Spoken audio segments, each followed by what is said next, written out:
Assalamualaikum calon penghuni surga. Selamat datang di channel Ruang Surga. Jangan lupa like, subscribe, dan nyalakan lonceng notifikasinya. Sebagaimana ibadah yang lain, wudhu pun wajib untuk mengikuti tuntunan dari Al-Quran dan hadis-hadis Nabi Shallallahu Alaihi Wasallam dalam mengerjakannya. Karena Al-Quran dan hadis adalah sumber landasan hukum dalam Islam, serta acuan dalam mengerjakan ibadah. Maka tidak boleh kita melakukan ibadah hanya dengan dasar pendapat seseorang, opini seseorang atau logika semata. Lebih lagi jika tidak memiliki dasar sama sekali alias asal-asalan. Oleh karena itu, pembahasan kali ini akan memaparkan secara ringkas beberapa amalan dan keyakinan yang salah seputar wudhu, karena amalan dan keyakinan tersebut tidak dilandasi oleh Al-Quran dan hadis yang syahih. Beberapa amalan dan keyakinan tersebut adalah 1. Melafalkan niat wudhu.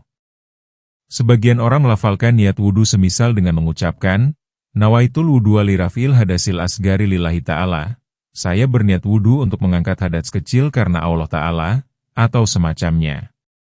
Padahal Nabi Shallallahu Alaihi Wasallam tidak pernah mencontohkan melafalkan niat sebelum wudhu, dan niat itu adalah amalan hati.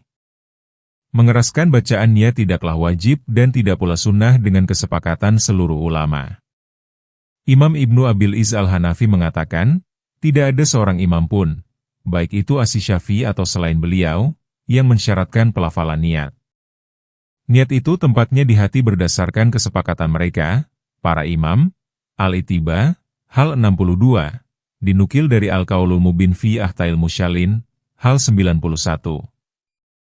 Sekali lagi niat itu amalan hati dan itu mudah, tidak perlu dipersulit.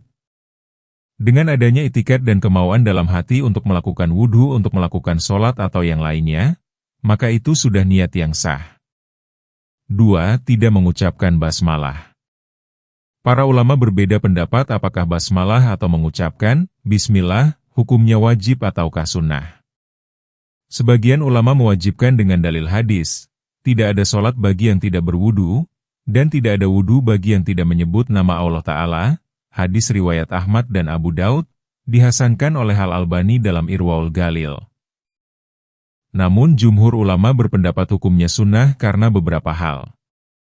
Pertama, membaca basmalah tidak disebutkan bersamaan dengan hal-hal wajib lainnya dalam surat Al-Maidah ayat 6. Kedua, keumuman hadis-hadis yang menjelaskan mengenai cara wudhu Nabi, tidak menyebutkan mengucapkan basmalah. Ketiga, makna, tidak ada wudhu bagi yang tidak menyebut nama Allah Ta'ala, adalah penafian kesempurnaan wudhu. Namun demikian, baik beranggapan hukumnya sunnah ataupun wajib, meninggalkannya dengan sengaja adalah sebuah kesalahan.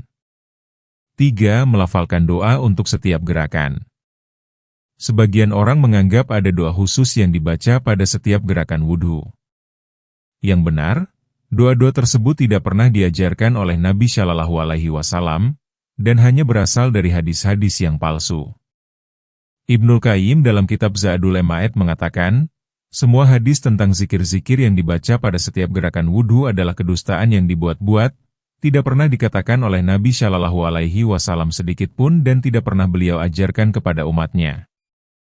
4. Memisahkan cidukan air untuk berkumur dan istinsyak-istinsar.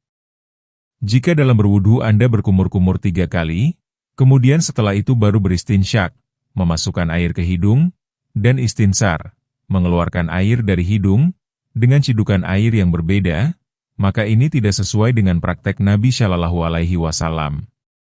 Yang beliau contohkan adalah berkumur-kumur, istinsyak, dan istinsar itu dengan satu cidukan kemudian ulang sebanyak 3 kali. Sehingga untuk berkumur-kumur, istinsyak, dan istinsar hanya melakukan 3 cidukan.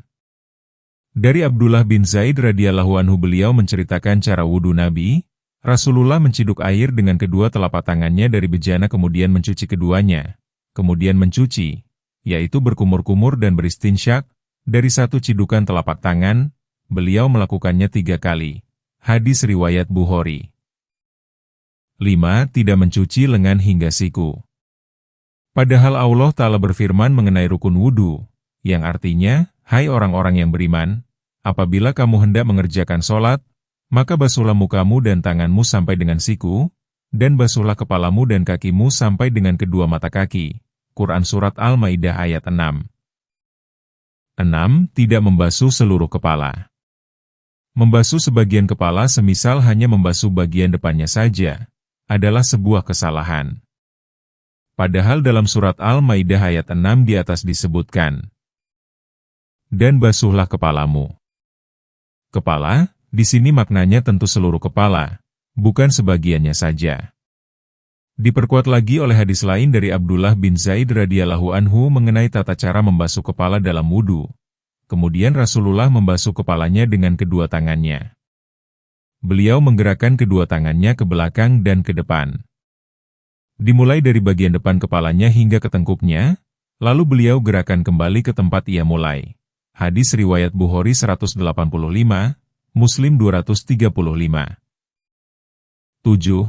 Membasuh leher setelah membasuh kepala. Syekhul Islam Ibnu Taimiyah mengatakan, tidak sahih hadis yang menyatakan Nabi Shallallahu Alaihi Wasallam membasuh leher dalam wudu, bahkan tidak diriwayatkan dalam hadis syahih satupun. Bahkan hadis-hadis syahih mengenai tata cara wudu Nabi Shallallahu Alaihi Wasallam tidak menyebutkan mengenai membasuh leher. 8. Mengulang mencuci kaki, sehingga lebih dari sekali. Sebagian orang mencuci kaki kanan, lalu kaki kiri, lalu kembali ke kanan lagi, sampai 3 kali. Hal ini tidak sesuai dengan tuntunan Nabi Shallallahu Alaihi Wasallam. Syekh Husain Al-Awaisyah dalam Mausu'ah Fiqhiyah Muyassarah mengatakan, yang sesuai sunnah adalah mencuci kedua kaki tanpa berulang, berdasarkan hadis Yazid bin Abi Malik yang di dalamnya disebutkan, Rasulullah berwudu 3 kali, sedangkan beliau ketika mencuci kakinya tanpa berulang, cukup sekali. Hadis riwayat Abu Daud, disyahihkan Al-Albani dalam Syahih Abi Daud. Maka yang tepat adalah mencuci kaki kanan sekali, lalu kaki kiri sekali. 9. Kurang sempurna mencuci kaki, dan juga anggota wudu yang lain. Terkadang karena kurang serius dalam berwudu atau karena terburu-buru, seseorang tidak sempurna dalam mencuci kedua kakinya.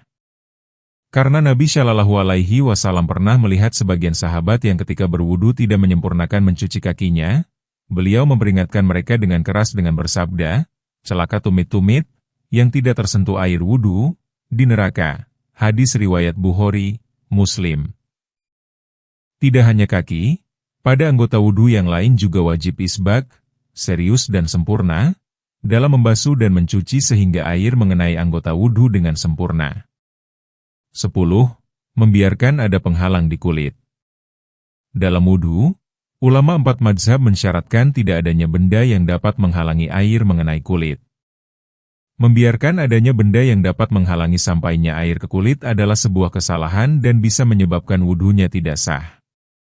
Dikecualikan jika volumenya sangat kecil dan sedikit seperti kotoran yang ada di kuku, maka ini tidak mengapa. Syekhul Islam Ibnu Taimiyah mengatakan, jika kulit terhalang air oleh sesuatu yang yasir, sedikit, seperti kotoran di kuku atau semisalnya, toharoh tetap sah. Juga jika benda tersebut tidak memiliki volume atau sulit dihilangkan, maka tidak mengapa. Al-Lajnah Ad-Daimah lil Buhuts wal Ifta menyatakan, jika benda yang menghalangi tersebut tidak bervolume, maka tidak mengapa. Henna dan semacamnya, atau minyak yang dioleskan atau semacamnya, ini tidak mengapa. Adapun jika ia memiliki volume, dalam artian ia tebal dan bisa dihilangkan, maka wajib dihilangkan. Seperti caat kuku, ia memiliki volume, maka wajib dihilangkan. Adapun sekedar polesan tipis, maka itu tidak menghalangi air. 11. Boros dalam menggunakan air. Berlebih-lebih dan boros adalah hal yang tercela dalam Islam. Allah Ta'ala berfirman, yang artinya, makan dan minumlah, dan janganlah berlebih-lebihan. Quran Surat Al-A'raf ayat 31.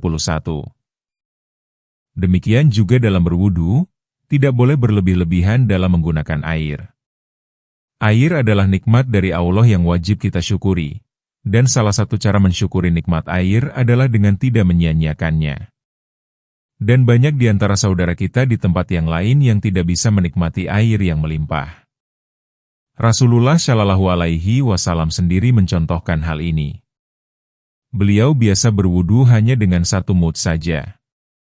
Anas bin Malik radhiyallahu anhu menyatakan, Rasulullah Shallallahu Alaihi Wasallam biasanya berwudu dengan 1 mud air dan mandi dengan 1 sa, sampai 5 mud air. Hadis riwayat Bukhari, Muslim.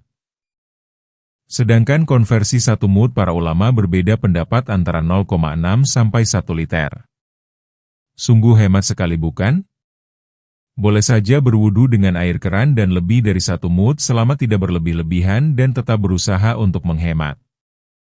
Itulah tadi penjelasan tentang 11 kesalahan dalam berwudu dan terima kasih telah menonton video ini. Wassalamualaikum warahmatullahi wabarakatuh.